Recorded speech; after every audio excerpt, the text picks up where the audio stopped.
Hey, folks.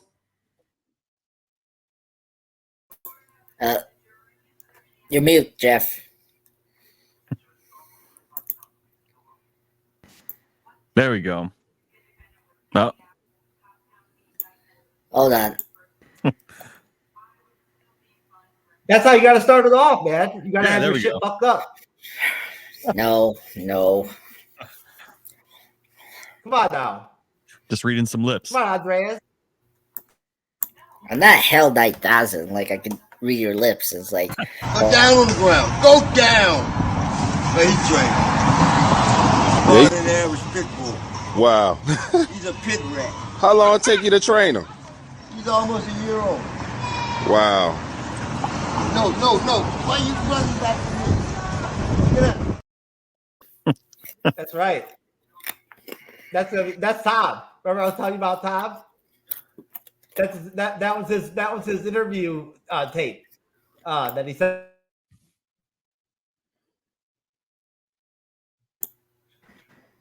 I'm having technical difficulties left and right over here. But anyways, folks, Agatha All Along, episodes 2 and 3, recapped, broken down over here at the MCU'S Bleeding Edge. This is, of course, Wednesday evening, 9/25/2024. We're waiting for Cyberneticshark to be here so that he can do this. But in the meantime, I'm just going to go ahead and roll everybody into the show and ask you guys.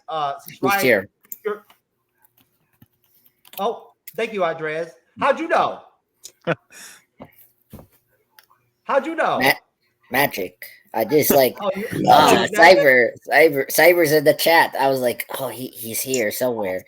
Cyber, we were gonna lose Facebook, buddy, so we had to go live. Yep, I figured as much. I got it all set up for you, sir. It's all ready to rock and roll. All right, excellent, good job. I did introduce Ryan from Beyond the Cape podcast, or Andre's a Pop Culture Guy. Channel presents. What's up, guys? Not much. Excellent. All right, so welcome everyone to the MCU'S Bleeding Edge. Like Mr. Jeff S. TrueKnowledge mentioned before, I am echoing somewhere. I don't know why. There you go. Anyway. Hey, I'm gonna do it for my nigga I just met right here, y'all. My mind's telling me no, but that crack, y'all. That crack keeps telling me yes. Gotta go. There you go. Yeah. Anyway, so we're live Wednesday night, as Mr. TrueKnowledge mentioned, to discuss the second and third episode of Agatha All Along. And surprisingly, after watching the first 3 episodes, I was just mentioning myself that I'm really shocked at the value and the content that these 3 episodes have produced.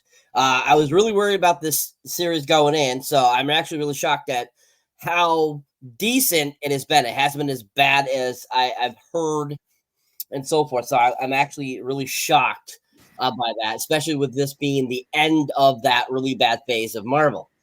So if you remember correctly, last time we saw Agatha, which of course was at the end of WandaVision. We have been left in a transition, basically a spell by Wanda, and so as we saw in the previous episode, basically she finally gets awakened from that spell and is basically trying to get her powers back. So just kind of a rundown for you guys to kind of catch you up if you have not watched the first episode. So second episode, going into this. Is really kind of a character building episode if you think about it. There's a lot of, basically introductions of new characters, introducing a previous character we have seen before, and kind of the building blocks of this new coven that Agatha is creating. So my first question for you guys is, going from episode 1 into episode 2. Now, I'm sure a lot of us probably watched the first 2 together, but if you did, that's no big deal. I just want to get your guys' thoughts. What were your expectations going into the second episode? Starting with you, Andres. Sure. Yeah, so we did the first episode last week. We reviewed it. I went in right away to see episode 2, see what they offer, and I was very happy that they nailed episode 2. You know, getting us to the characters that we're going to follow to the series, the mystery, you know, with the teen, and just oral Africa's like her like just evilness coming back. It was all fun, and it just I was hoping for a horror bent on the show, which they did not disappoint, which I love. So overall, I was very pleasant surprised and very pleased with episode 2. All right. Thank you, sir. Ryan, same question, sir. Your expectations going into the second episode, sir?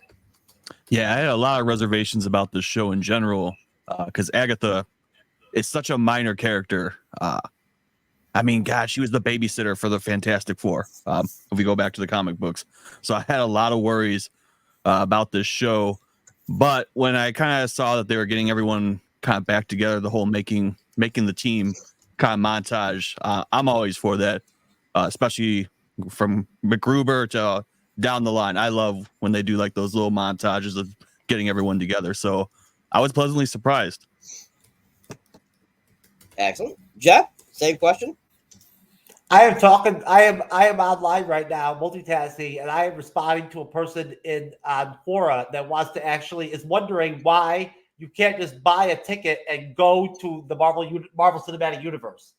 You know what I'm saying? Like, just go live in one of the civilizations in the Marvel Cinematic Universe.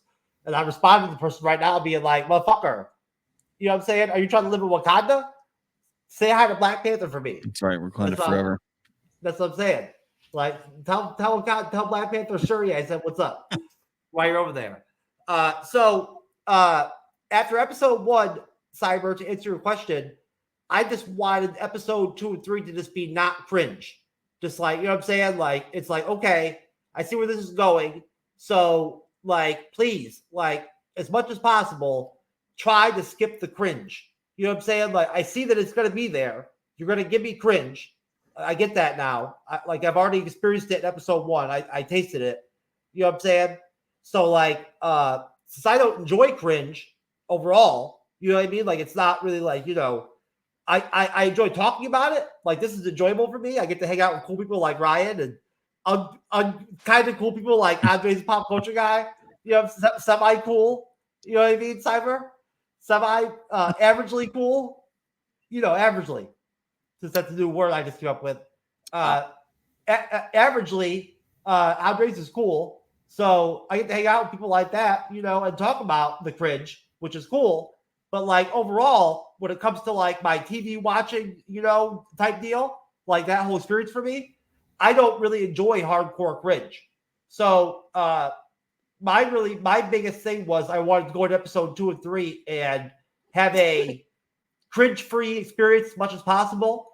And, you know, hopefully if there was cringe-worthy type content, it would be very limited in its capacity. So I would not, like, overtly, like, totally damage the whole structure of the series and ruin it for me, you know?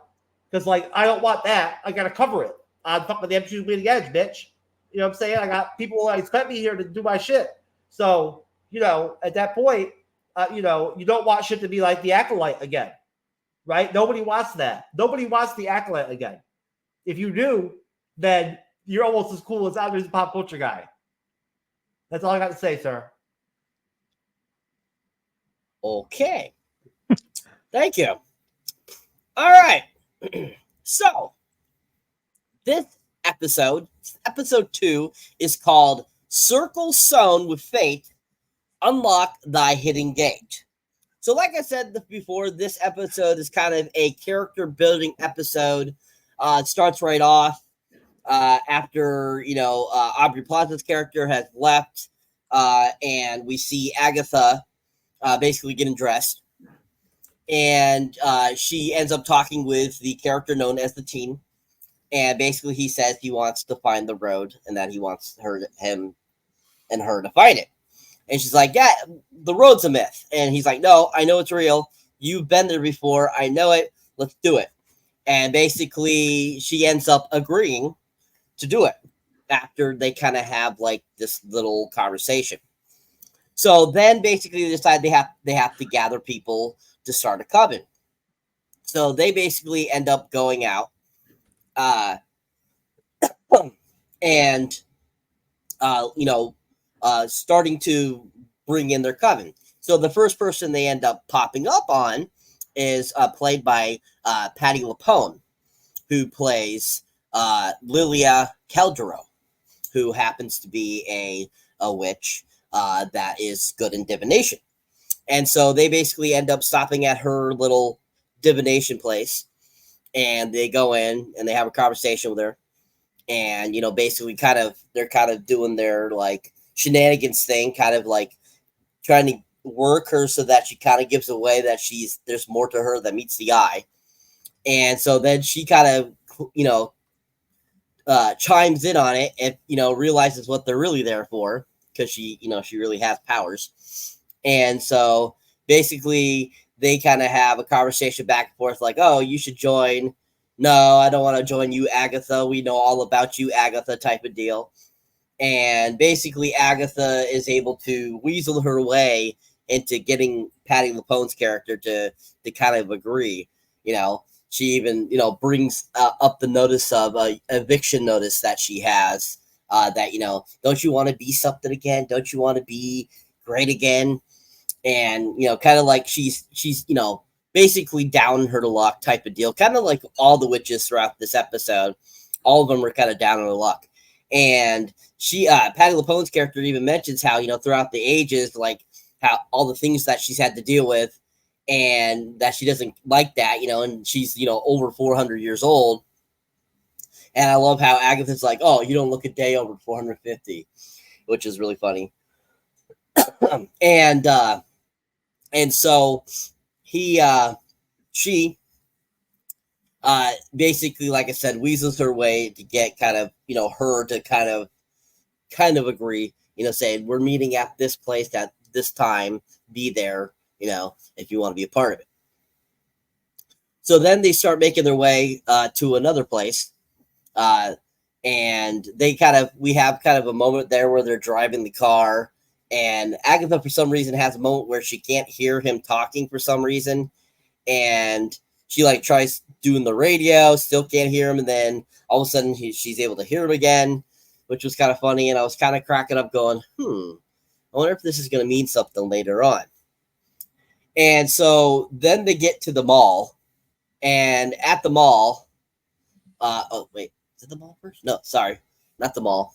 We don't go there yet. They went to the mall? Yeah, they end up going to a mall. That's where the Asian chick is. Alicia Wu Gulliver. No, before that, they go see Jennifer, which I got mixed up there for a second.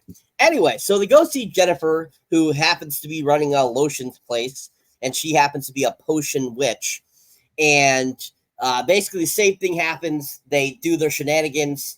They, basically end up getting her to start talking, and they basically tune her into what they're trying to do.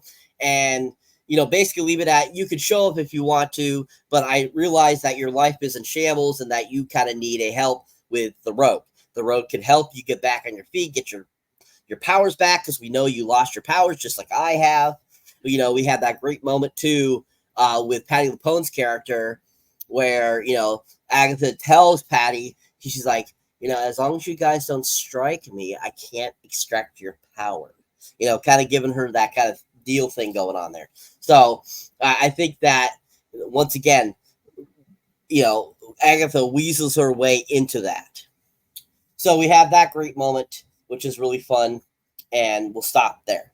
So what are you guys' thoughts on the introduction of these two new characters, Lilia Caldero, Jennifer Kale? What do you think about that introduction to the episode? What do you think about the teen? Do you think the teen, there's more to him than meets the eye? After I've seen like bits and pieces now of different articles saying that the director said that the teen's not what people are saying the teen is and stuff like that. So what are kind of thoughts on the kind of that beginning intro of the episode? Starting with you, Ryan. Yeah, the intro it started off a lot better because, like Jeff said, I had my issues with WandaVision. and just going through every episode being a different sitcom, it got old after a while. So I was happy to see them kind of launch right into the story as we got into the narrative. That being said, with Teen, when she couldn't hear him talking about his past, and as we recap episode 3, because they dropped a lot of names in episode 3 that makes me think I know who he's going to be from all the hints they dropped this last episode. There's definitely a bigger backstory. It has to be, just to make that such a focal point in the episode that she can't hear. And you could tell it piques her interest because she wants to know why there's something that she can't understand. The best thing about these witches is everyone wants a comeback story. And I think that's what, this is. You're taking all the outcasts and the rejects and you're forming a reject coven. And that's going to be the most dangerous because no one really expects much out of them. I think the Salem 7 that was introduced at the end of the first episode, they're kind of hoping that they're just going to die on the witch's road. And I guarantee they kind of just wrote them off that our job's done here. We really don't have to worry about it. So yeah, that was actually a pretty good halfway point to this second episode. Thank you. Andreas, same question. The teen, starting with the teen, I think the actor Joe Locke is really good. I think he has chemistry with with the actress Harkness. I think he does a really good job of comedy so well. Like he's so optimistic with the witchcraft and the witch's road. So I really dug that, and it's just great comedy, like buddy comedy. You got Harkness being the straightforward, person, with her sense of humor, and then you get this kid that knows everything, and all that was pretty nice. And it's kind of obvious who he is, but I'm kind of curious, what caused him not to say his name, so that's very interesting. So I'm very curious about that, and whatever it lands, I think it will be a satisfying one, maybe, but we'll see. They're meeting the two other ladies, especially with Jennifer Kell. She's from the comic books. Very interesting. I like how they do a good job of making these witches very unique, and seeing kind of the very witchy trope that we've seen from the previous movies and TV that we've seen.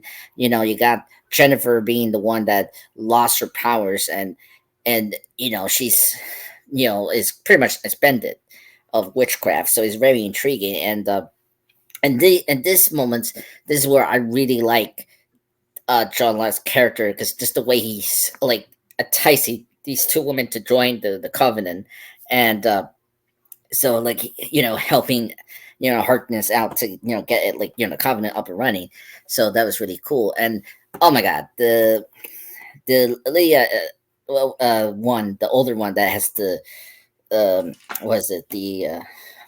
future kind of reading people's divination, right? Yeah. I really like her, and a well-respected actress. I think she's my favorite, and I'm very curious how her character is going to end in this show. And she knows who Africa is, and she's very careful, be around her, which is good. And I think this section was really fun, and it gets I can understand Ryan about WandaVision. I appreciate with this one, we're getting a lot of plot going, where I think WandaVision maybe lacked a little bit of that. Here, I'm happy that the plot is moving forward. That's something that's been a problem with all these Disney Plus shows. So overall, I love this section, and I'm very excited to talk about the other characters. Okay. Jeff, anything to add, sir? Well, this is not WandaVision. There's not even you can say what you want about WandaVision, but there's no comparison as so far through 3 episodes in terms of quality, the quality of the series so far, for as far as my standpoint goes, where this series right now holds up to WandaVision, like as a show. WandaVision was a pretty solid show. It was something that wasn't for everybody, I guess. At first, but if you stuck with it, it paid off down the road. But it'll stand. It stands up as a solid TV show to watch. If you ever have to watch a TV show on the plane, and you can watch WandaVision, that's not a bad spot to be put in. It's very watchable. But as far as the introduction goes, I don't like the whole deal where the teen is called the teen. Like, that is so fucking stupid. You know what I'm saying? The teen? What the fuck is that? Like, called somebody teen? What the fuck is that? That is so retarded. Like, they couldn't have come up with a better deal than that. Come on, man. You know what I'm saying? That just it does not roll the tongue well at all. The teen? Come on. It sounds like some crazy shit that you'd expect to be going down in Dungeon Master's dungeon. You know what I'm saying? In the dungeon. The teen. Come on now. It's like a wrestling name, And as far as the recruiting of the witches goes, that was done so stereotypically, just like any other recruitment, segue part of any film that you've ever seen. We've got to recruit your roster, you got to build your team. You know what I'm saying? It was very generic, and what's her name? Catherine Hahn's Southern accent is terrible. Pathetic. I did not like her Southern accent. What accent? Yeah, what accent? What are you talking about? She was using a Southern accent. No. What are you talking about? She's just using her regular voice. Ryan, bail me out. Wasn't she using a Southern accent? In the first recruiting for the divination office, she was pretending to be some woman from with her son to try to see if she knew who she was. I need the location of the gold bars or whatever. Yeah. That was silly as fuck. Yeah, she's just doing that to just pull her string and just to see if her powers does work. Well, and she knew that. My point is that I'm trying to determine if this show is fantasy within fantasy, or if this is actually the like some of these moments are actually the show. If that makes sense, I'm having a hard time deciphering whether this is fantasy on top of fantasy at times. What's going on, the way that the acting is, the way that some of the scenes are played off, the way that Catherine Hahn is playing the lead character, I feel like it's fantasy on top of fantasy. It's what they're doing. That's the gimmick of the show. That's what they're doing. It's off of WandaVision, they're doing a fantasy on top of fantasy, where it's kind of like the rules of your normal TV show are off the table, kind of. You know what I'm saying? You can kind of bypass some of the normal rules. And I'm still trying to figure that out. I'm not quite there yet. But that's my take on the introduction or that part of the episode, is that I'm trying to determine the level of fantasy that they're trying to take this show. Because it's if that makes sense. It's not really satirical all the time, but it seems there seems to be a lot of far-fetchedness to some of this stuff. I guess you could say is my point. But anyway, sir, I like the introduction, at least the pace of episode 2. I just although I like the young actor that plays the teen, I don't like the name the teen. Okay. All right. Okay. So from there, like I said, we go to the mall where Agatha and the teen are sitting and eating. Motherfucker. Waiting for the, to find their third witch that they're looking for, Miss Alice Wu Gulliver. And so when they figure out where she is, of course, while they're eating, all of a sudden Agatha notices a rat seems to be staring at her. And I'm to my thought process, I'm thinking that the crow, the rat, it has to do with with Miss Vidal's character. I think that has to do either with that or it's somebody else that she knows from her past. And so I definitely think that there's something going on. I have a feeling, to go back to what you were just saying, Mr. Jeff, about you can't figure out if it's reality on reality or, fantasy on fantasy, whatever. I think it's going to be the same thing that happened in WandaVision, where it's Agatha all along. I think this time around, it's going to have to do something with Aubrey Plaza's character. I think she's doing some things that are causing fantasy to be on fantasy in the series. So I think that definitely is something that it will play out at the end of the series. But yeah, there's definitely something kooky going on that's making it hard to understand where they're going.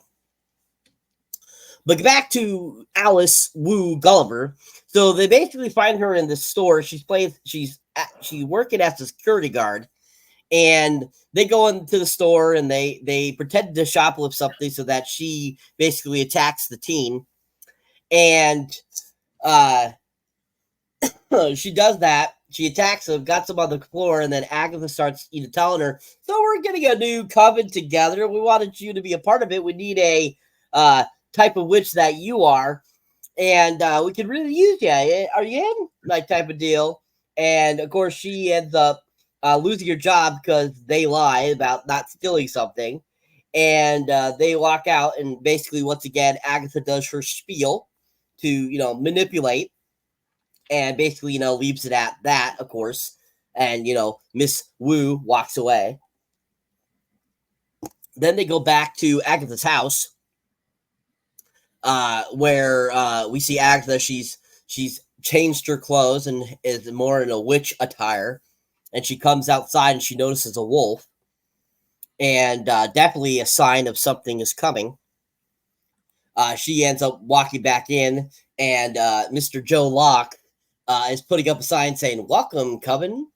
And he's like, do you think that's centered? And Agatha walks over to it and it's like, let me see. I think it looks better that way.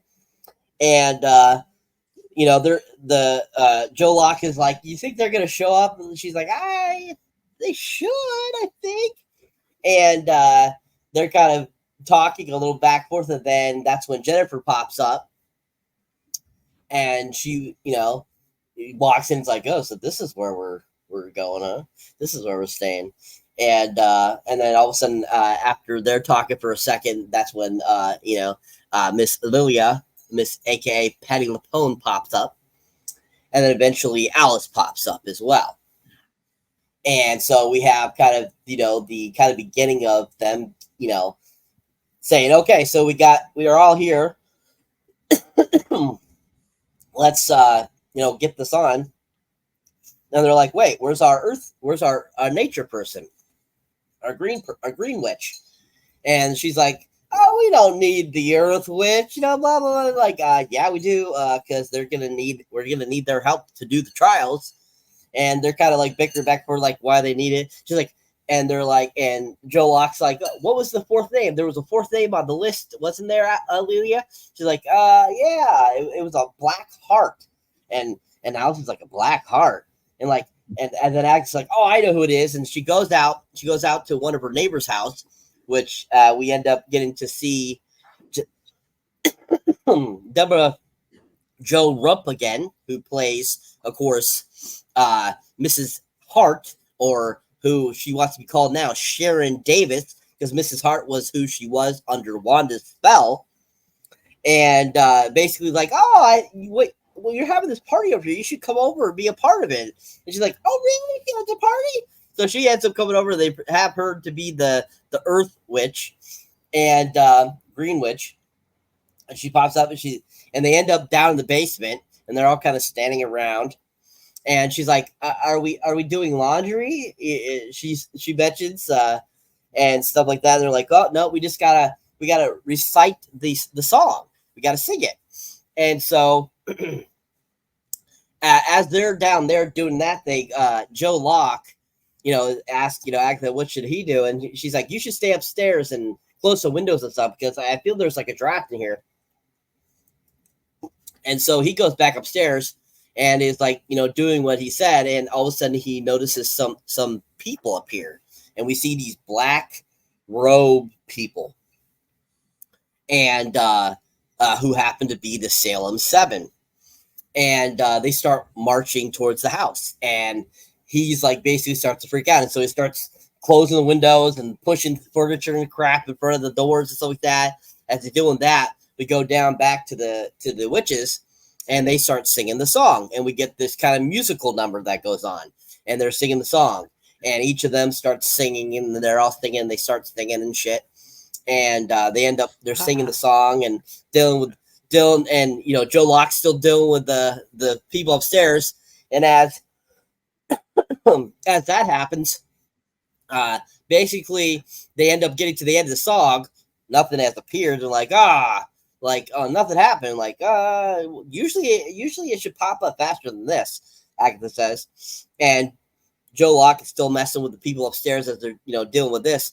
And so then Agatha starts to like basically try to get the other witches to be mad at her so that they will hit her so that she can get some power. And and so she is, starts like doing her thing, kind of Weasley thing, getting in there, like saying certain things to really get them to basically like say, get mad at her and to use their powers on her. Well, which to me makes no sense because AK Jennifer does not have any powers, so she can't do anything. Patti LuPone's character, she might be able to do something. And we're not sure about Alice Wu because she really hasn't shown that she has some sort of powers. So I kind of don't get it, but at the same time, I get that, Agatha's trying to make things go along. So as they're kind of bickering back and forth, all of a sudden the door appears, a big door. And like, was that there a minute ago? And they're like, no. And so they start to open it. And as they're opening it, that's when Joe comes flying down saying, if that's the road, we should go now. And they make their way down the stairs. Agatha's the last one to come out. We briefly see her look up as she's closing the doors, and we see a creature, one of the Salem 7 up on the steps. And she's like, oh, and she closes the doors. And as the noise is getting closer to the door, all of a sudden, the noise stops, and she looks back up, and the ceiling has become the ceiling again, and the door has vanished. And so then she goes down the stairs to meet the others on the road, and they have come to the Riches Road. And so as they look at it, they're kind of like, oh, this is, we got to start driving the Riches Road. And all of a sudden, as they kind of start to make their way, they all take off their shoes and start walking down the road, and then the episode ends. All right. So what are you guys' thoughts on kind of the last portion of episode 2? What did you think about the song? What did you think about, the doorway to the road? What did you think about the Salem 7? Kind of your overall thoughts kind of on the end part of episode 2. Let's start with you, Jeff. Well, they could have done more with the Salem 7. There could have been, they were very shrouded in darkness, like you really couldn't make out much of them. So they weren't as scary as they could have been almost, or intimidating as they could have been, when they were grabbing up the teen and all that shit. It looked kind of like playtime, like it didn't look really serious, like that, like that they were really like a major danger to him, he was just kind of fooling around and getting away from them. So it would have been nice if they would have gave them a little bit more of a scary look or whatever to them, but I did like their look of the Salem 7. I did like how they looked in like the traditional witch garb or whatever. That was pretty tight. Besides that, the singing scene was semi cringe because it very much reminded me of episode 3 of The Acolyte at times. The singing. I'm not much for singing personally. So like, if you guys like singing, good for you. But I don't really care for it. So I was like, what the fuck? This shit is fucking stupid when they were singing. But they got the road going, and that's the main point. And I'm like, episode 2 was not my favorite episode out of episode 2 and 3. I can tell you that right now. Once they activated the road and they got the road part going, I was all in there. They had me going. But until that point, when she had to assemble her roster with the different team members and all that shit, they kind of lost me a little bit. I was kind of like, okay, hanging in there, but hard to stay interested at times. You know, I'm sorry, but and then in WandaVision, like if this town is supposed to be like everybody that's left from WandaVision is left in this town, right? Where was all of this multiculturalism in WandaVision? Where were all these black people and Chinese chicks and shit and like all this other shit? The fuck? You know what I'm saying? Like they fucked up with that. So I'm just trying to be clear. But that's all I got, sir. I'm ready for episode 3. All right. Ryan, your thoughts, sir. As much as Jeff doesn't like music, I love that song. I would say the only other time that I did not like a song was the one that stays with me. What was it? Jenny of the Old Stones, right before the Battle of the Night King in the original Game of Thrones. That song also sticks out. So I loved it. Man, there's so much to unpack on this one. First of all, Alice Wu is the best character ever. If no one's read the comic books, also known as the Wu, the protector of Hong Kong. When magic went and put someone down, she was not afraid of using what she would call the 9mm to the head to take someone down. So I really hope that somehow comes to play in this episode. The best part was when they said, I think it was at the beginning of this. I don't know if we addressed it or not, but Blackheart, for Ghost Rider, Blackheart is one of the best villains. They did it so bad in the original Ghost Rider. I hated that character. So if that's the Blackheart we're talking about, I'm gonna be super excited. Good call out, Ryan. Good call out. Yeah, I like Blackheart too from the comments. I'll be super happy about that. And they kind of hint at some stuff later on that we'll discuss. But the Salem 7 was definitely the best part of this ending, for sure. Again, from the comic books, they all share one father, which this might all come full circle at some point. And I think when Cyber was saying was the animals Rio's doing, the Salem 7 in the comic books, all 7 of them each had an animal that they could morph into. So I always thought that was just like the Salem 7 following her so they could keep track on where she's getting this group together. So that's why they knew exactly where to go in Westview, and they kind of saw what she was getting together and where she was going, and they decided to put a stop to that before it got too far. But I thought the ending, that was the best part of the episode, because I knew episode 3 going into it was going to be lit.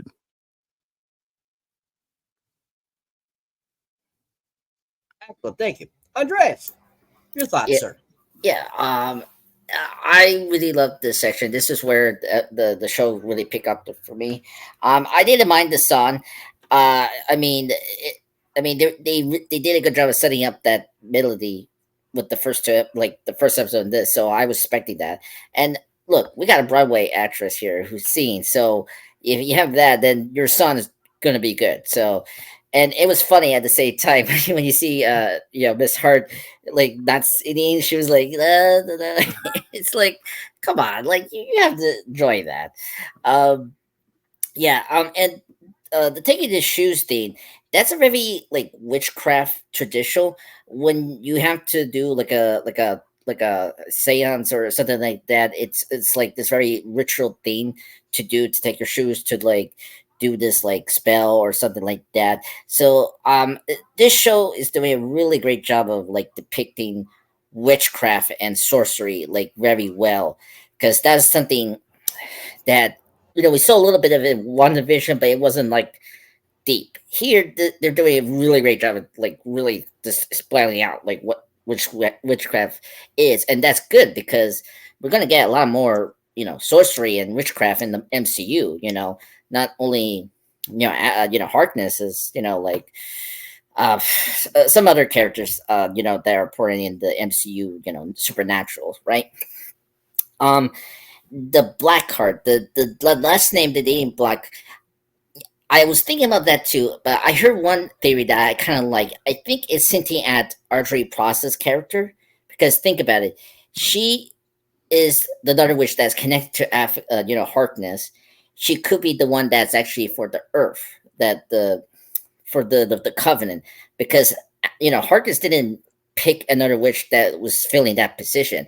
I think she did that intentionally because she thinks that name that Lydia like theorized or predicted to be for the Covenant when it could be her, and so that's just adding more intrigue and mystery about this relationship that we got hinted at in the first episode. So I'm very curious where we're gonna get that confirmation and whatnot, and yeah, I was very happy, right? You brought up the comic books, like Alice Wu, like fantastic, character. If you ever read the Scarlet Witch run, she's really fantastic there. And I'm very happy about this version of the character. I like her reason for coming to the role is because she wants to know what happened to her mom. That it makes very much emotional sense why she will take it, And I think so far I really like that. And yeah, the Sen Asylums, it's a comic book thing connected to Harkness. You've read the Fantastic Four and all that.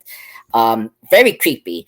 And I like that they're not pulling strings. That's the thing I really appreciate about that. They're not pulling, their hands or strings with us. It's like, here, we're taking you in this dark, horror bet kind of show, and they're not pulling away.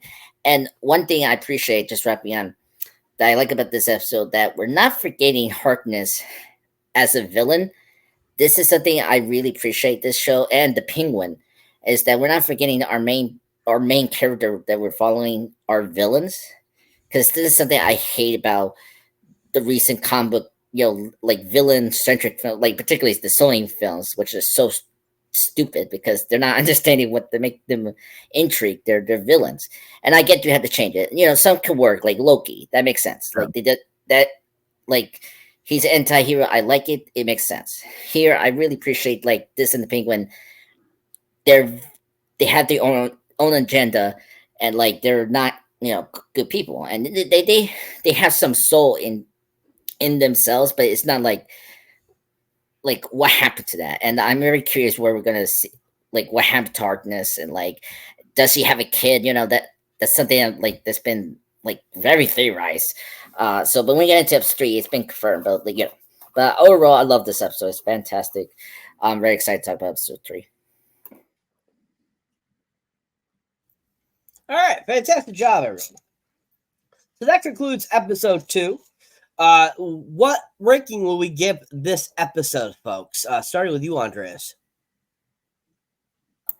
I'll give it an 8 out of 10. It was a good, decent follow up to the first episode. Yeah, I have no problem with it. It did its job, which is good. All right, Ryan. Yeah, I would agree. I'd go like 7.5 because you need this episode. It's like Game of Thrones again. When you look at the first episode, how action packed, you can't just move right into the next plot point. You got to build something up before you move forward. So, yeah, accomplished exactly what was laid out in episode 3. Excellent, Jeff. I'll give it a 5.5 just because it was. I get it. It was like a building up episode, but it still just did not really entertain me that much. So unfortunately, I dropped the hammer. I give it a 9. And just like everyone else was mentioning, besides Jeff, I enjoyed the music too. I thought it was a really great song as well. I thought it was fun. It was very entertaining. And yeah, Patti LuPone, I listen to Patti LuPone sing all day long. She is amazing. She is amazing. All right, so going on to the third episode, which is called Through Many Miles of Tricks and Trials. So this is the first one not directed by Jack Schaefer. This one is actually directed by Rachel Goldberg. She actually directs the next 3 episodes. And this one happens to be written by Cameron Squires. And this one basically starts off, they're on the road and they're like walking down it and stuff like that and trying to figure out what to do.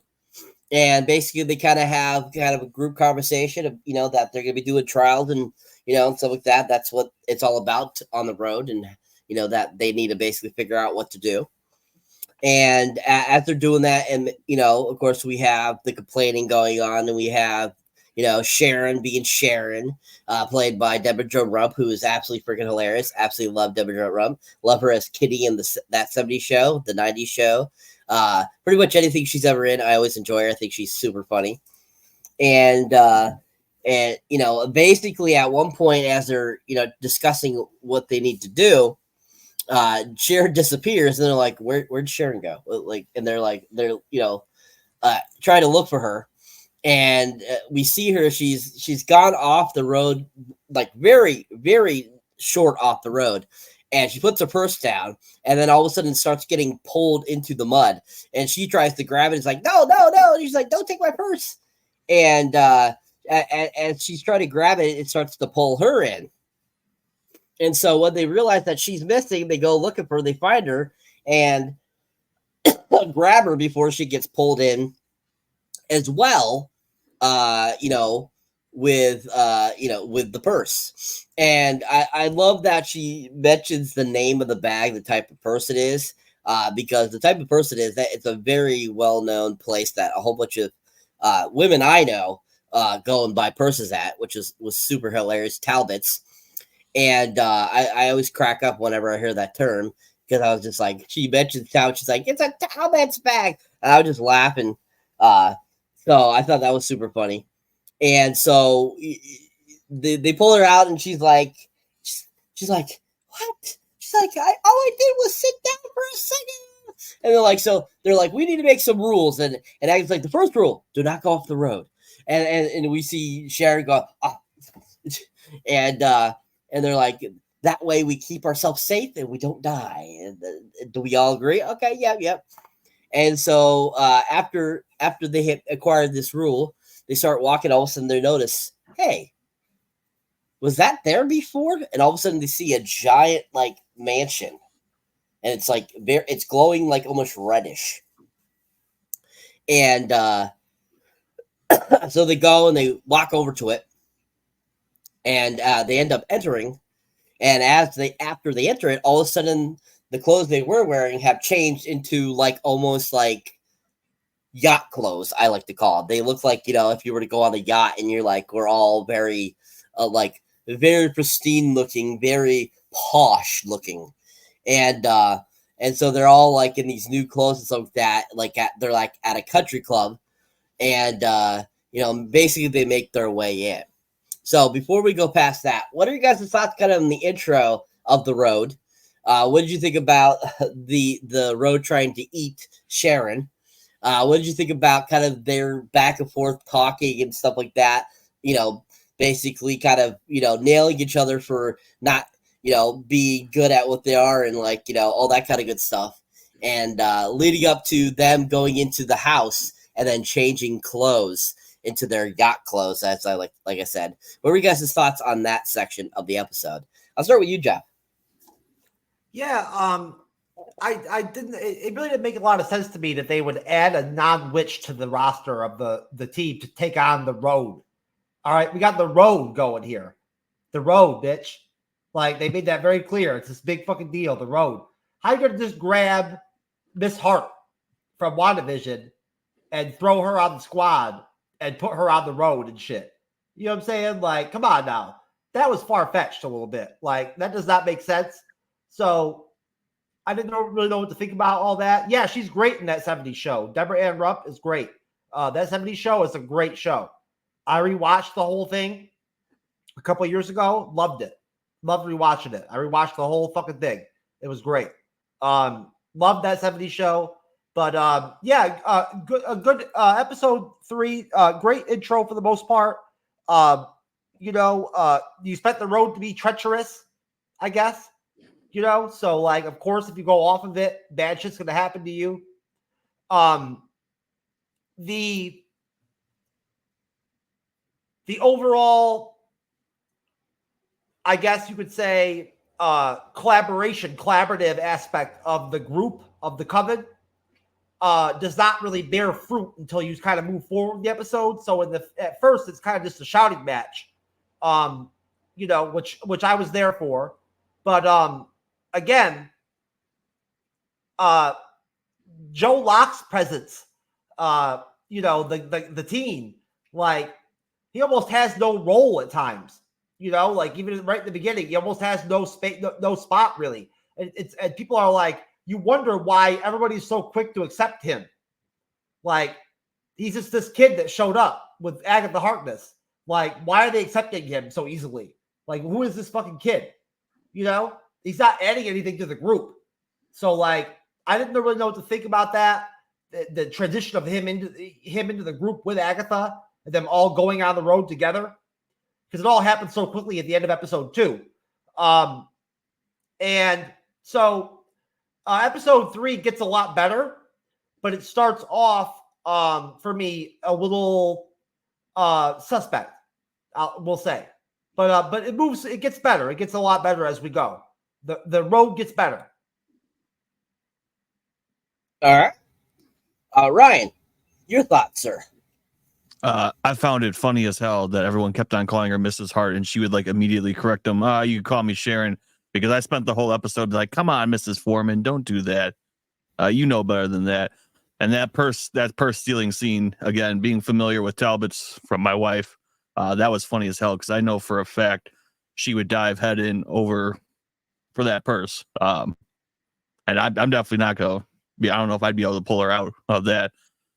So we let the purse go. The funniest part, though, that intro was when she literally stepped through a door in a basement after singing a song, and her first thing is to pull out the cell phone and be like, this is a kidnapping. Let me try to call the police. You went down into a cellar and you're in a whole nother world, and your first thing is trying to call the police. That was completely funny. Now, the best thing about it, I think what really set it up, and I knew this was going to be a good episode, is leading up to that, where they see like that golden house before they go in. They all got tired of the teen talking. And I think at one point, even what's her name? She's like, who even are you? What is your name? And that's when they kind of figure out that he has that sigil that prevents him from saying his information to anyone that is a witch specifically, because none of them can understand what he's saying. And I think that's why they're so quick to accept him, is because who would specifically target someone, 2 witches, to not give their information versus just everyone. So that's at that beginning, I knew that this is what was going to set up the episode.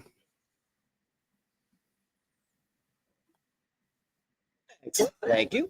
Andres, your thoughts, sir? Yeah, I like this. I mean, we're off the bat in the Witch's Wool, which is really great. I really like how like visually the Witch's Wool is depicted, which is really nice. Using a lot of blues. Yeah, I agree with Ryan when he say about Joe Locke. I mean, the fact that I was wondering if it was not only Harkness, but the witches can maybe hear him or not. And the fact that this episode made that confirmation made me very happy. So that the show is not like tagging me around with this mystery about this kid, and like, can anyone hear his, his voice, when he has to say his name or information that he's spilling. So I was very happy they confirmed that, because, that was the theme from the first, last episode we talked about. So that was very nice. And that makes sense. And plus, look, I mean, he's also the one that got, Harkness out of the spell too. So like, he has to be a witch. So he, you don't know, he could be a very important figure of the Covenant, because how did they get into that, like, the witch's role? The fact that, Miss Foreman wasn't. So, there's the reason why he's there. It's just, we don't know the information, at this moment. And also, like, you have to remember, Harkness did that intentionally to drag an innocent person into the Covenant, because she didn't want to go. First, that we haven't brought it. Like, she's afraid. Well, she's not afraid. Like, she knows, she's been to the witch's world. She knows how dangerous it is, so it makes sense that she doesn't want to go at all. So she's trying to temporarily sabotage this mission, really. Like, and we're gonna see that just throughout this episode, which we'll get into. You know, her sabotaging this whole like witch's world journey for everyone. You know, I didn't know that the purse was a like an actual thing. I thought it was a funny I thought it was a comic book reference for the general tablet. You know, from the Hulk comics. I thought they were doing like a reference, but in a very funny way. I didn't know that was like an actual brand. So I was like, oh, whew. I guess you guys explain that. But yeah, so when we got to the the house, like that for me was WandaVision all over again. Like we're going to a different setting. Like instead of sitcoms, like we're doing something like this. Like I don't know, like the like I guess different life or the different type of like horror. Like that felt like an A24, like maybe kind of horror bent. But I don't know. When they enter, it was like kind of cool. It just reminded me of WandaVision, what I like about it, initially. So yeah, so I thought that part was really great, and we were on point, on track for this episode, which is good. Well, thank you guys. Yeah, I think that this intro is really fun because we get to see kind of the hilarity of the dysfunction of this coven. Especially like everyone's mentioned how they're bringing in a person that's not even a witch into it, by bringing in Sharon, and then you have all these witches that are basically in some sort of dysfunction in their real reality. And they need the road to be able to kind of get them out of their funks. So I think it's this beginning sequence really helps you kind of give you that great kind of, vibes of what you're dealing with and what these witches are dealing with. So great job, everyone. So once they're in the house and they have changed clothes and everything, they start making their way around the house, looking at things. And at this point, the teen eventually goes over to a seal or a fireplace and finds a letter or like a postcard thing. And it's almost like, like a wedding invitation or something like that. And, basically look at it and they're like, oh, look it's a thing. And so Agatha makes her way over like, oh God, this is not a baby shower, is it? And so then, Jennifer grabs it like, no, it's what we need to do. And so she starts reading it, saying basically it's a riddle. And they read off the riddle and they're like, what does that mean? And basically they're kind of talking it out, figuring it out, like, what does this riddle mean? It's definitely one of the trials that we got to do. And so at that point, they're basically they're still kind of trying to figure out. Then all of a sudden they notice this wine all of a sudden appears on the table. And so Sharon sees the wine and goes over to like, oh my God, wine. And like she touches it and they're like, wait, you might not want to touch that. They're like, oh, okay. And so they're like, maybe you might want to put them down. And she's like, okay. And then she grabs it still, and takes it back. And they're like, anybody got a corkscrew? And they're like, and so the teen's like, oh, I'll go find one. There's the cupboards over here. So he walks over and Jennifer follows him. And then basically Jennifer is kind of like, Agatha can be, evil. So you might not want to trust her, And he's like, I know all about Agatha. I'm good. And she's like, oh, okay. Well, but, she did, give her child up for the Darkhold, He's like, what? And she's like, well, that's what they're saying. And basically kind of plants a seed in his brain to kind of get him to start going against Agatha. And so when they make their way back over with the corkscrew and they open the wine and they start pouring it in. And all of a sudden Sharon just grabs it and drinks it down as fast as she can. She's like, I've had a hard day. Don't judge me. And they're like, okay. And so they all start, drinking it and stuff like that. And as they're drinking that, all of a sudden they find a timer and the timer starts. And so they're all kind of like, well, what the hell is the timer for? And basically they're kind of like, drinking around, and we see Agatha kind of not drinking it over there, and kind of, like, oh no, and they're all drinking it and stuff like that. And basically, as they're drinking it, all of a sudden, as Sharon's talking, all of a sudden her face changes, and she starts getting all puffy and swollen to the face. And they're like, you're having like an allergic reaction or something. And they're like, oh, and they all start to kind of freak out. And they're like, what's going on? Like, what could this be? And so then Jennifer starts like asking her, like, do you have tingling in the back of your throat? Blah, blah, blah. And stuff like that. Keep asking her. It's like, I don't know, what does mulberries taste like? And they're trying to like figure out, we've been poisoned basically. And so as they're asking that, all of a sudden all of them their faces all start to pop out and stuff like that. They're all freaking out. So with that, like, we gotta figure this out. We gotta figure out the antidote. And so as they're, as everyone has changed except for Agatha, they're all like, what the hell? And so all of a sudden, like, after like a few seconds, all of a sudden all their faces turn back to normal. And they're like, oh, okay.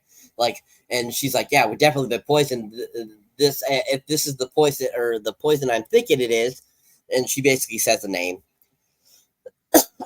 First is the initial reaction, then there will be hallucinations, there will be this and that and stuff like that too. Heart palpitations over that. And one of them is like, oh, I feel heart palpitations. Like, oh, that's another one. And so then I get this kind of off of it, and the area kind of like doing her own thing a little bit. And they're like, what the? And so then all of a sudden she's like, starts to go over and starts trying to break out the window. Like, what are you doing? No, you can't do that. Like, Agatha's like, you didn't drink yours. And because Joe's like, she hasn't drinking hers. And because her glass is still full over here. And they're like, Agatha, you got to drink it. And she's like, no. And so they're like, you have to. And finally she drinks it. She's like, oh my God, that's so awful. And so after she drinks it, of course, her face finally starts to pop up. And they're like, we gotta figure out an antidote. We only got so many minutes left. So, so before we get into the antidote, we'll stop there. What are you guys' thoughts on that portion of the episode? Basically, them ended up getting poisoned, and basically kind of their sloop detecting they kind of do at first until they find the card. And just kind of your overall thoughts up until the point where they basically figure out they have to make an antidote. What are you guys' thoughts on that? This time I'll start with you, Ryan. Man, this is where my biggest theory came in from tonight, as we were talking about in episode 2. If you read the comics, you know that Agatha had a son, Nicholas Scratch, who is the father of the Salem 7. And the one thing that the teen said in the first issue or the first episode is that he wants to complete the Witch's Road because he wants power. He said, it's like the only thing that I'm lacking is power. And it makes me wonder if this is one of those things where like him completing the Witch's Road, because what's her name? Jennifer also goes on to say, yeah, you don't know, she sold her baby. She did this. She also made a deal with Mephisto, which again, if you read the comics, you know, Mephistopheles, that's the father of Blackheart, which is why I'm hoping that maybe Rio was like a vessel that he was saving for his son. To inherit, because she is ripe with power. So he's hoping like maybe she'll come through or somehow, or he sent the teen to somehow invade Agatha because maybe the deal went sour when she made like a deal for the Darkhold. So that like completed a huge personal theory that I would like to see play out. That was great. Mrs. Foreman just steals like the whole show from that moment, because when they're looking at the card and they're trying to figure out the clue, they keep saying the clue. They start thinking of magic. She's like, well, it's double bonded, good paper. They're like, well, what could this clue mean? She's like, I'll tell you what it means. It's expensive. That was just fantastic. She just made that. Even when she's like, oh, is this just a club because the witches mean bad girl? Is this a bad girls club? She's like, I think I could be part of this. And then I think at one point she's like, I would drink a virgin's blood if it meant I could get rid of these wrinkles. And that's when she turns around. And she's got like the plastic makeover, and it just goes in from there.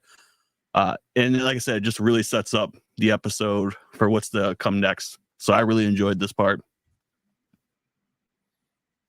Excellent, thank you. Yeah, them officially saying Mephisto in this episode, I just was like ecstatic as shit Yeah. because all the people that were saying, "Oh, Mephisto's going to pop up in WandaVision," now they've actually officially said his name in the MCU finally. So hopefully that means that he'll be eventually coming. Doesn't mean he's going to come in this series, but he eventually could come up. All right, Jeff, your thoughts, sir, on that section? Yeah, it's an improvement over the first section of the episode. I really enjoyed the ending, but I mostly would just say that again, I at times, I see by now you see the relevancy of the team to the coven, but that still doesn't throw out the fact that there was no real like group talk with the coven about letting him in when they just took off for the road. They just took off. Like they had to go to the road because they were being chased by the Salem 7. So, it's just kind of it's kind of quirky that they finally do get called out. He finally does get called out by now. Agatha does get asked. But I don't know what they're trying to play with, like the angry Agatha stuff. Like when she breaks that glass. Are we that far? Yes. Yeah. Yeah, that angry Agatha that we get at times. Like it's so obvious. She's like, oh, go ahead. In episode 2, she's like, oh, go ahead and throw your energy at me. Like that angry Agatha that just breaks shit. Like it's kind of that. It's far fetched. Is what I'm trying to say. That's where I get it. Where I come with when I say the fantasy on top of fantasy. I enjoyed the middle part of the episode. It's interesting. It's entertaining. It keeps you going with the episode. You're able to hang in there pretty well, and you start to get to know the individual witches more, which allows character development to happen, and we know how important that is, of course, to the series. So it's nice to see some character development on the end of the witches, right? And I didn't know. I don't know what to think about the whole puffy face deal. I thought it was kind of stupid, to be honest with you. That's all I got to say. A little silly. Okay, Andres. Yeah. So, favorite part of this episode. I mean, for a couple of reasons. I was like, when Jennifer brought up Mephisto, I was like, oh, they did it. I was like, oh my god, it was like a relief. I was like, it was one of the first time as a comic book fan, I was like geeking out. I was like, yes, thank the Lord, or thank Satan, I guess, like for this, but I was very intrigued about, like, okay, like she had a child and she gave it over to evil, for the Darkhold. Okay, that was really intriguing. So I'm very curious now what happened to the kid, because we'll get into the next couple minutes. But I'm very curious about that, and I was like so happy that we're getting more information about Harkness and who she is. Like this show is about her, and I like the little small bits that we get about her as a person, and how she was like this many years. I mean, she is a immortal witch. I really like Mrs. Foreman here. Like, she is the MVP of this episode. Like when she grabbed the card, she said, "Oh, this is like a 20 expensive, invitation card." I was laughing dark hard. I was like, "What?" It was like so funny. And then her face was like so like After Earth, the Will Smith, Jaden Panic Smith movie. I was like, whoa, I was like, what the hell is going on here? And I don't know, like I don't think that Jennifer is trying to make like oh maybe it is trying to like persuade him to like go against Harkness, but also watch out too, as well, because like I mean all of them are watching their backs over Harkness, like they know her, so I think they're being very careful what they're doing with her. Yeah, and again, this scene when she was breaking the glass, like or her not drinking the the wine tells you she has done this, and she's like she doesn't want to go through with this again, and so it's like again she's sabotaging this like whole road, and it's like why she doesn't want to do it again, but obviously we got our answer with this episode. But yeah, I fairly enjoyed it. I was just happy. It was so funny. It gave you like confirmation, finally that Mephisto's MCU. I think, thinking about the kid, I think Joe Luck is Blackheart, and that he is cursed by Mephisto, because remember we're supposed to get Mephisto in Ironheart, maybe. I don't know what's going to happen with that, but if we're gonna get Ghost Rider, like this is actually be kind of cool way to bring Blackheart, again, so I think like if this Joe Luck team is not Billy, Wickenen, that's the name. It's not that, then it makes a lot of sense. It'd be Blackheart. So that's my theories. But yeah. Excellent. Thank you. Oh, great job, guys. All fantastic. All right. Oh, and everyone gets 1 billion points because you're all been fantastic. All right. So moving on with the episode. So at this point, they start going to gather the products they need. After Jennifer tells them what they need to be able to create a potion to be able to counteract the poison.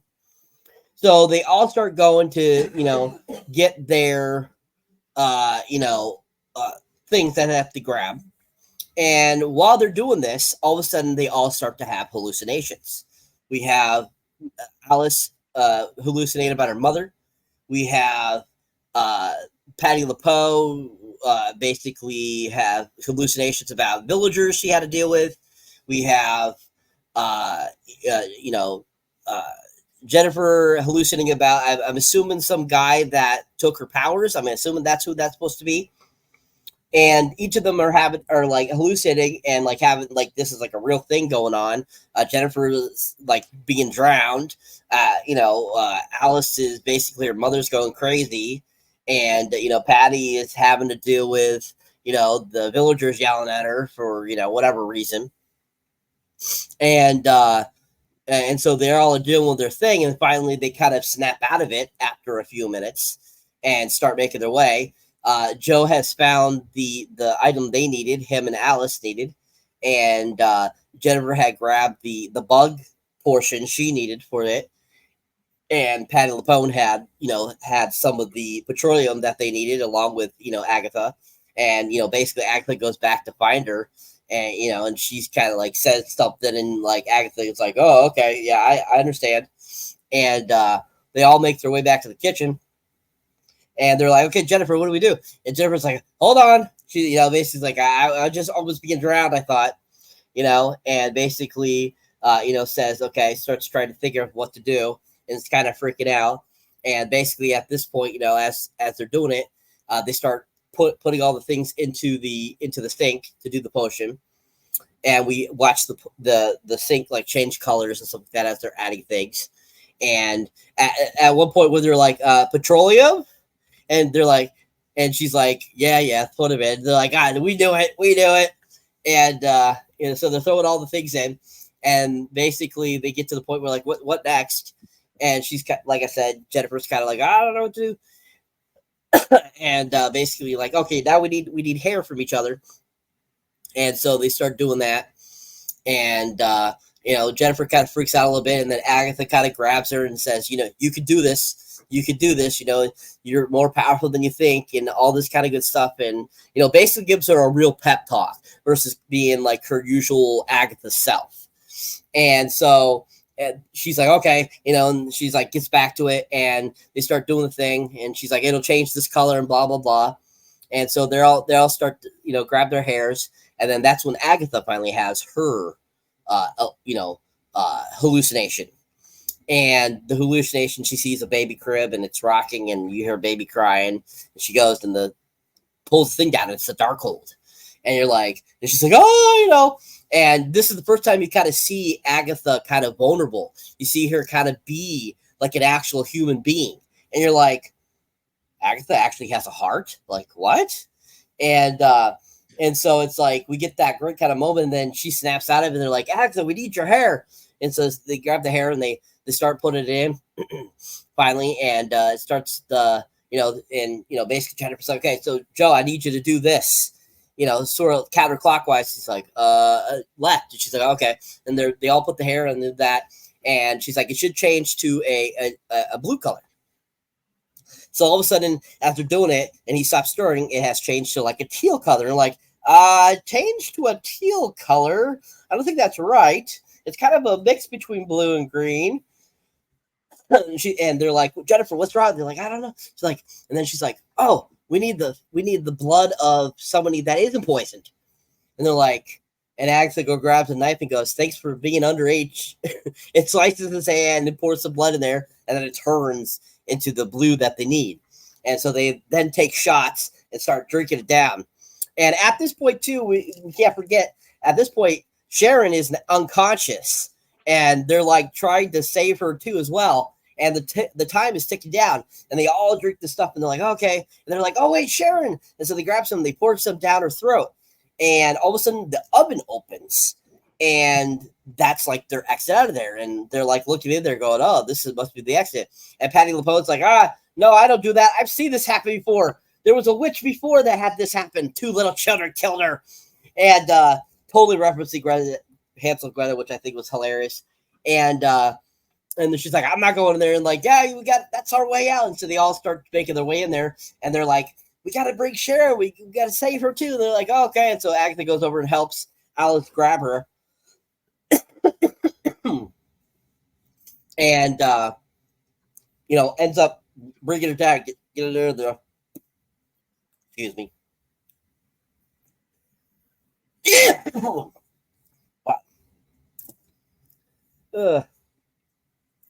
How annoying. Anyways, so they all make their way in there, and the door closes behind them, and then all of a sudden it's like they're on a slippy slide, like at like Great America or something, or like a water world, and they're like all go woo, fly down, and as they're going back down this like slide, all of a sudden they are back in their regular clothes, and they all kind of run into each other. And as they get down there, and they all get up and stuff like that, and they're like, oh, okay. And like, oh, we're back to our normal selves and back on the road. And we have finished the first trial. And then Alice is like, Sharon. They're like, what? She's dead. And they look at her and her eyes are wide open, and she's like, dead. And we're like, what the fuck? And then all of a sudden they look over at Agatha, and Agatha's like, who's Sharon? And the episode ends. All right. So, what are you guys' thoughts on the final portion of the episode? What did you think about the hallucinations? What did you think about the getting the ingredients and making this potion and them all dealing with each other? The slide they go down, the death of Sharon. What do you think? Do you think Sharon's really dead? And kind of your overall thoughts on the latter part of the episode. This time starting with Andres. Yes. I wanted to give a shout out to this person, my soul. Yes, justice for my Sharon, or justice for Sharon. I shouldn't say that. Wow. When I was finishing up the episode and they brought up Sharon, I was like, oh, okay, what happened to Sharon? She probably ran off again. And then she was dead. I was like, what? I was like, whoa, did not expect that. Like, I was surprisingly surprised. I don't know. Like, I think she is dead because I seen the trailers and I just can't remember if she like was in more footage. I don't know. Like, this just throws me off now. Like, for the next episode, I'm like, God damn it. And then of course, Harkness and her like cynical humor, or her dark sense of humor. She's like, who's Sharon? I'm like, what the hell, lady? And then like cuts it up, so I'm like, perfect. Like this was my favorite episode. Just the way they did it here was just like really fun. The trial getting like finally getting the trial was really great. You saw the horror sense of it was really great.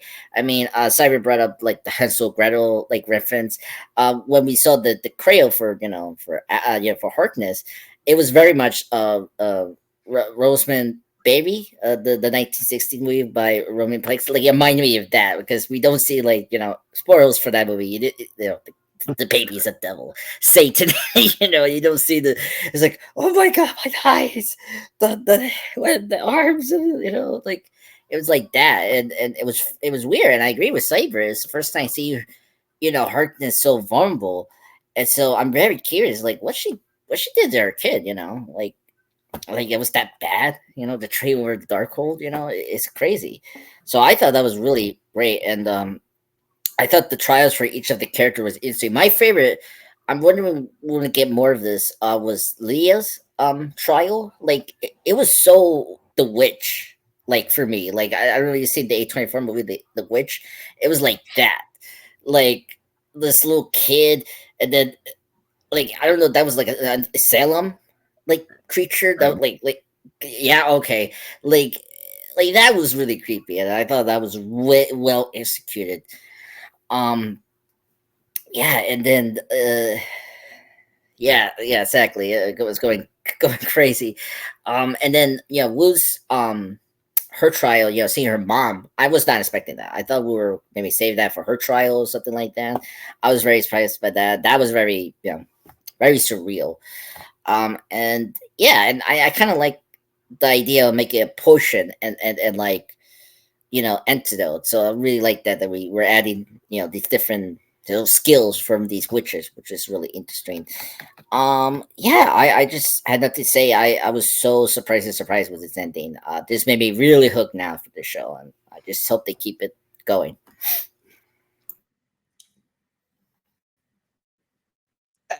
Thank you, sir. Jeff, your thoughts, sir? Yeah, I enjoyed the hallucinations specifically because I felt like it brought a really serious tone to the show and to the episode.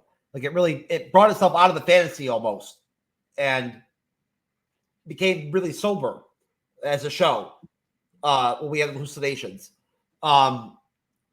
So I liked how that changed up the pace and the overall tone of the episode and the show so far. It really pushed the horror boundaries a little bit, in like a cinematic way.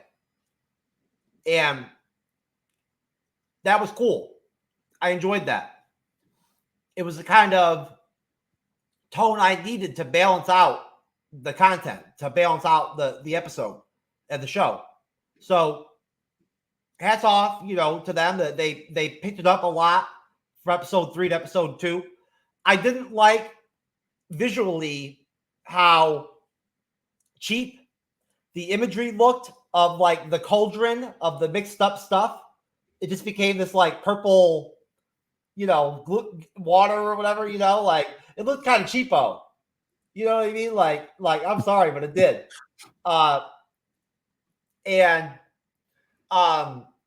did anybody else notice that the stove got bigger? Like when they first showed the stove, it was one size. Then when they had to go in it, it got bigger. The stove did. The entrance to it did. I mean, well, it's magic. They could do that. So like it's you get to this. That's a dispense disbelief. Really, it's magic. They could do whatever they want. Like it could go up size like that. It's like Alice in Wonderland. So that's not a big deal. It's a magical thing. Thank you, Time Cop. Thank you, Time Lord. I appreciate you making it clear to me what's going on with Agatha All Along, sir. Thank you. Cyber, That's all I got, sir. I'm checking out. I'll send it over to Ryan. All right. Ryan, your thoughts, please, sir. All right. First of all, I knew Sharon was probably going to meet a demise because Jennifer at the beginning said, Mrs. Hart, I hate to tell you this, but you drank the first drink, so you're going to be our canary in the mine. And if you haven't cracked open a history book in a while, those birds did not last long in the mines. As soon as the bird died, that's how you knew it was time to get out. So I already had a feeling it wasn't going to end well. That being said, the hallucinations were great. It gives you a lot of background to the characters. And I think Jennifer has the most kind of to lose from this because Agatha would get her powers back and be all powerful again. The teen wants to be powerful. Lilia, she just wants to undo some stuff or reverse her fortune. Alice could either bring her mom back or get closure. Jennifer ends up at neutral just to get unbound to keep the same powers that she's lost access to. She doesn't get she doesn't get anything like really out of it. She just gets to kind of come back to ground base. And you could tell from her hallucination that guy that bound her powers, which we're assuming that's what happened, she knew him somehow, and she was either betrayed or something bad happened. So that was fantastic. I laughed my ass off when they got that sync going, and they're like, "Is it chartreuse? What is chartreuse? Is it green? Is it blue? I don't know. Maybe teal." I laughed because I couldn't tell you what half those colors were. I would have just started drinking the potion. What I don't understand and where I got lost is they all put their hair in, chanted, and drank the potion. They knew Sharon's body was on the table, did not think to go like pluck a strand of hair from her head to put in this potion to like somehow include it. And that's probably, I don't want to say they killed her, but you would think that someone would have picked that up and been like, "Oh, hey, maybe we should take a little hair from her and include her in on this." I don't really understand why that really annoyed me to no end. And it was crazy because, as we were saying before too, Agatha finally showed, which her hallucination just makes me want to know, why did she give up her child, which she must have some feelings for the Darkhold? What forced her to get that book to make that kind of deal? She's so sympathetic for it. Something bad must have happened that she had to think, do I want power or do I need to give maybe my child away to protect it and get power? Which is crazy because as soon as they got washed out of the oven, she immediately went to Jennifer and said, "Oh, nice knowledge. Glad you remembered." And they quickly went right back to being enemies. And I think she definitely put up that front because everything was way too raw. So I'm very excited to see what's going to come next in episode 4. Excellent. Awesome. Totally agree. I think that the ending, this whole episode was very entertaining, kept you on your seat. I really enjoyed it. I especially loved the end portion of this episode, them making that potion, all the side effects that they have to endure, and how it ends just leaves you kind of like, oh my God, what are they gonna do? And killing off Sharon, I was like, I couldn't believe it too. I was like, are you kidding me? I'm like, that sucks. And because like I said, I love Deborah Jo Rupp. She's so funny. And so I'm like thinking to myself, I'm like, all the shit that Wanda put her through, and then she gets stuck in another thing like this and gets killed. I'm like, that really sucks. And so I was kind of like rooting, like, come on, Sharon, pull through this. Sharon, pull through this. So I'm like, I'm hoping that maybe something will come out of it, like she'll actually not be dead. But still, great, stellar ending, I thought. Really fun. I thought it was very entertaining, and I loved getting to see everyone's kind of backstories as well, just like everyone said that. And I mean, totally, Please Help My Soul. I totally could mean bringing in finally Brio. Especially, I'm really shocked that we haven't seen Aubrey Plaza since episode 1. I thought she'd be at least, more than, most of the episodes, but I didn't think that she was going to be absent 2 whole episodes. So hopefully we'll get to see her soon again. That'll be interesting to see just exactly who she is, where, what her character really is. I think it. Some of the theories I feel about Rio is some have been saying they think, hey, maybe she is Blackheart, maybe she's Mephisto. We don't know. She could be a part of that group, whatever. She could be another character that's a part of that group. So I'm looking forward to seeing where that leads to as well. So I think fantastic ending to this episode, and just a great overall episode too. Especially, I mean, the fact that the heart that, instead of being a name and it's just a black heart that, Patty LuPone says it's on the thing, that's kind of a big reference to Blackheart. So, I mean, once again, we're definitely getting into Mephisto here eventually. So I think that they're definitely finally pushing it that way. And, Agatha is kind of pushing us finally towards that element of the MCU. All right. Great job, everyone. Another billion points for everyone. All right. What is everyone's rating on this episode? Starting with you, Jeff. This one I'll give an 8. Wow. Awesome. Andres? 9. I give it a 9 out of 10. This was fantastic. Really love it. Excellent. Ryan? Oh, this is 10 out of 10. If they confirm the teen to be who I think he is, this is going to be fantastic. I give it a solid 10 out of 10 as well. I enjoyed it more than episode 2, and I enjoyed it more than episode 1. And definitely a really solid episode that was really enjoyable. So hands down, yeah, most definitely. So last question. So going into the next episode, what are you guys' theories? Like, what do you expect or what do you think won't happen moving on? And with what we've seen in the last 3 episodes altogether, what do you think we're heading towards? Starting with you, Andres. I can see that, like, I think this Africa is gonna like just use this covenant to just regain her powers, because that's the whole point of her going through this with the teen is like she doesn't like this idea, but she needs power, and if we ever get the Scarlet Witch solo film, if that's even a thing soon, like you definitely want to see her again in that like solo film, and I think you want to get her powers back right away, and so I think that's what happened. And I do agree with the person in the comment section, my soul. We will see Rio next episode, because I was kind of surprised, because I thought when Miss Foreman's purse was in the ground, I thought that's how Rio would come out, because we saw in the trailer she was coming out from the ground in one of the trailers. What I saw in the trailers. So I think we're going to see her again, not tomorrow, but like next week in episode 4, and see more like what's her relation with Harkness, and see either she's like I really like the ideas that she could be Mephisto or Blackheart. But I'm just happy to see Agatha Rasa. She's a great actress, and I love her since Sparks and Legion. Like Legion was a great show, and she was amazing there. That's where I think we're gonna go.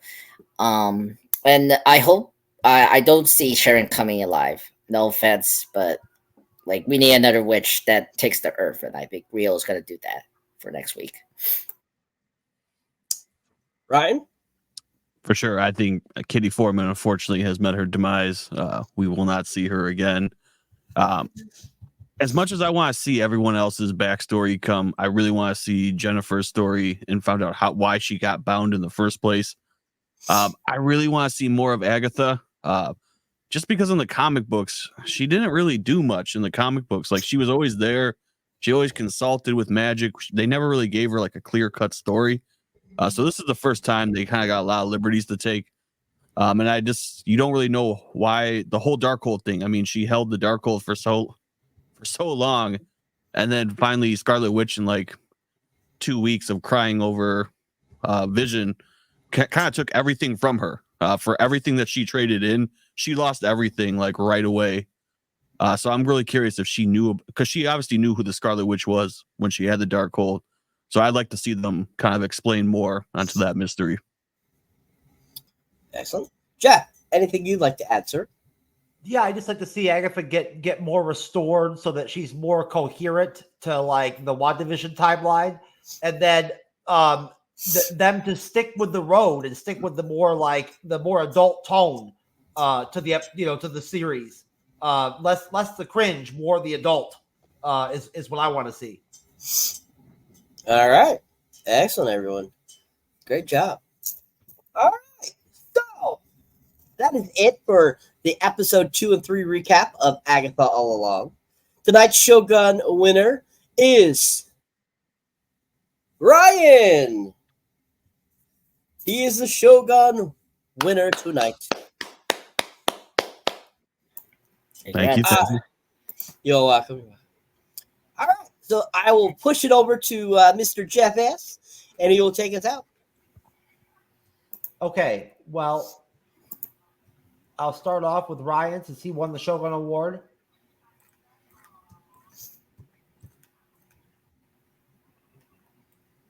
If I could get you pulled up, Ryan. Yeah, no worry. We're there somewhere. There you go.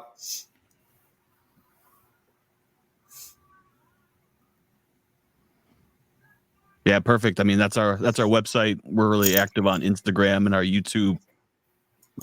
Trying to do as many interviews. We just did an interview for the Kingdom Come documentary by Alex Ross that's coming out soon that they're kickstarting. We've had tons of people on the show, a lot of indie creators. Jason Fabic stopped by. We had the original Sindel from Mortal Kombat, who did all the game design for that. Just a whole bunch of different people in the industry and just trying to show people, educate them on comic books. I got your YouTube channel. I've got your YouTube up too. Awesome.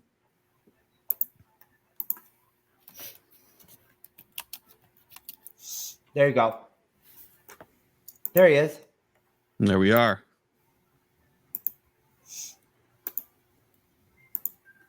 Do you use StreamYard? We do. That's what I thought. Yeah, StreamYard. There he is. The best. All right, Ryan. Thank you very much, brother. I don't mean to put you on the spot. Thank you. No, you're good. Andre's pop culture guy, sir. Yes. Yeah, Ryan, it was great to see you, brother. This was a fun show. Yeah, so I'm not doing much. I'm just wrapping up stuff for September content. Just post the famous dance scene from Wednesday, the J.R. Ortega League show, because in 2 days it's going to be your birthday, and putting something together, something special, and that. No live stream this week. I just did a new short, doing the Wednesday dance. That's it. But yeah, just a lot of Batman content because last week was Batman Day, Saturday, so whatever. So I just want to thank everyone for joining us. It's can't believe it's going to be October soon.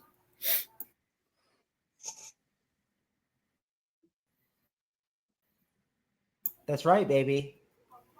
I'll come back and do another live stream with you next Sunday, Andreas. Yeah. Oh, actually, I will do a recap. You did a Penguin Agatha. Yes. So I am going to do episode 2 recap on the Penguin episode 2 and Advocate episode 3 when we get to episode 2 of Penguin next Sunday. So the first second week, you will see that live stream when I will discuss that. I forgot. So yeah, that's going to be. Oh man, are you doing solo live streams? I mean, try it out. It's fun. I make my notes. Oh man. Oh man, Cyber. All right, so everyone, if you enjoy me as a moderator, if you enjoy me as on the panel, you can check out my solo content. You can find me under Cyberneticshark. Find me on YouTube, TikTok, Instagram, the TikTok-y, the Patreon-y, all those great places. I pretty much post on a regular basis, so you can check me out there. But anyways, yeah, if you enjoy me on here, you can check out my most recent trailer reaction there of Terrifier 3, which comes out next month.